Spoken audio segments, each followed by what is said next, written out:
Hi guys, this is the video about polishing 5 micron and also 1 micron, getting the surface shiny, ready for the etching and doing the microscope work. Polishing time. We finished our grinding. Time to try to remove all of our scratches if we can, and we're going to do that with one of these wheels right here. This is just a felt wheel. The felt itself doesn't do anything. It's actually the polishing compound on the surface there that is actually doing all the real work here.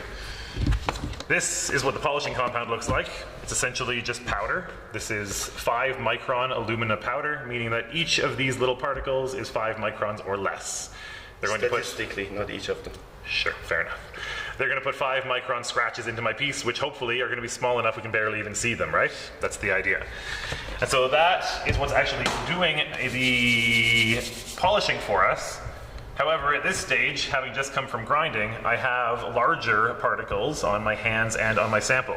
So before we even open this up, we should be washing our hands and washing our sample, just so that we make sure we don't contaminate the wheel. Yeah, especially in the coronavirus time, you want to make sure your hands more often. Preferably with soap in that case, which I am not doing now because it's not important for particles, but all right. My hands are clean, my sample is clean. We're good to go ahead and start polishing. If I lift this up, I can turn it on down here.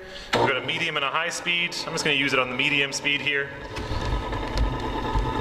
Usually we want to start with a wet felt, and so I'll just use some water from the tap here to wet down the surface. And then take one of these bottles which is full of that powder in water. The powder has of course settled to the bottom, and so I'm going to close the cap here and give it a good shake and spray some onto the surface of the wheel. I'm going to take my sample, hold it in exactly the same way that I have been, stabilizing with one hand, pressure with the other, and I'm going to hold it onto the surface here. Yeah.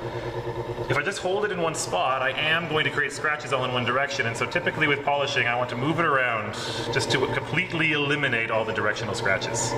Yeah. One side note here is that as you can see, the edges are wobbling, so you can see this kind of like wobbling shape.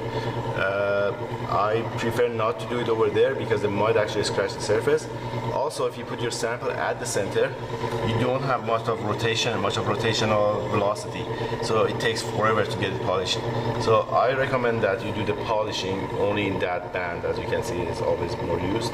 So that basically provides a better speed, at the same time less vibration during the polishing. So if I'm applying a reasonable amount of pressure here, I should only need to polish for about 20 or 30 seconds. If you polish for longer, you run the risk of causing pitting in your sample, which is just tiny little pits that the little particles create. But once I'm done that 20 or 30 seconds, I can turn that off and cover it up and wash my sample off.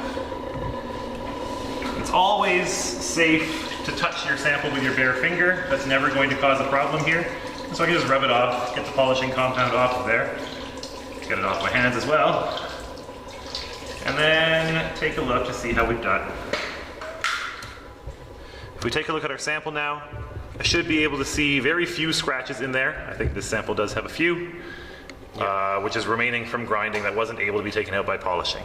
But it's a much shinier surface, a much more uniform surface, which is the goal of our 5 micron polish. Yeah, for my students, I tell if you've done a good polishing in 5 micron, if you look at the lights, the overhead lights, you should be able to see even the grids or even just the bulb. So if you can see those ones, that means you've done a fairly good polishing for 5 micron. Oh, the reflection. Yes. I see what you're saying. Yeah, fair enough. Cool. I can see the bulbs. I guess we did well. Yeah. We're not quite done yet though. This polish is good, but we can do better. This is a 5 micron polish with our 5 micron powder. We can also move over here to complete it with a 1 micron polish and our 1 micron powder. Exactly the same procedure here. I'm going to want to wash my sample, wash my hands, make sure I get all of the 5 micron off of there, because I don't want to contaminate my 1 micron wheels. And now I'm going to use a finer white powder 1 micron solution instead. Exactly the same thing though.